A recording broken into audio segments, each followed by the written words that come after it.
Someone had just liked this photo, and of course it caused me to reread my old post that I had written back in 2021 on April 14th. And this is definitely in reference to when I had first started transitioning, I believe. To which I then said, 6 years ago, I switched my energy, my mindset, my being to a more positive one. And since then, my life has been filled with more smiles than my entire life, ever had. I used to sulk, wallow in self-pity, hate thyself, and promote negativity. It all started with simply posting. Something more positive and supportive, more loving posts.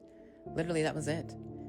For those vibes to be received with welcoming arms to those who needed it, and it bounced back to me tenfold, and invigorate my soul into keeping on that positive path. Above all, I've stayed true to myself and love every bit of me. I'm so thankful to be alive and so thankful to have met everyone that I've met so far in my life. Life's horrible, dark, evil, only if you look at it as such. I mean, never forget the reality, but life is also beautiful and loving and warm, so long as you see it to be, regardless of how dark or grim a day might be. Love you to whoever reads this. Definitely, 3-4 years, some odd years later, I still believe this for sure. Hell yeah.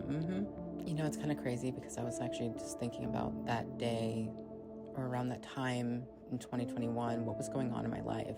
A lot of times I would make these sort of, posts, usually inspired by my mother's abuse, where I met with a lot of not so welcome arms or I met with a lot of constructive criticism, if I'm just going to put it lightly.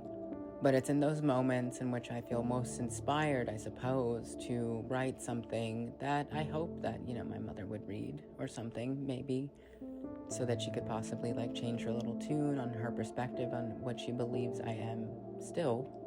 But it's usually, this was my best attempt at, negating the negative backlash or judgment that I would get from my only parent. It was me just validating my own existence and essentially just putting it on paper that, you can say one thing to me and say all these heinous judgments and it doesn't matter because, what I'm writing now is my truth regardless. Of course, my mother being the covert narcissist that she is, she would never read something so, lengthy. She skim reads. She does it for her work anyways. She doesn't anyways. But a lot of times it's because she would claim that I'm still my old self, which used to wallow in self-pity and used to be very negative, used to be an alcoholic as well, and just cause a lot of, chaos and drama and damage to myself. And she, I don't know if it's the fact that she's a Capricorn and she just doesn't know how to let go, or she just holds on to those traumatic sort of instances that I brought to her. But that's not my issue.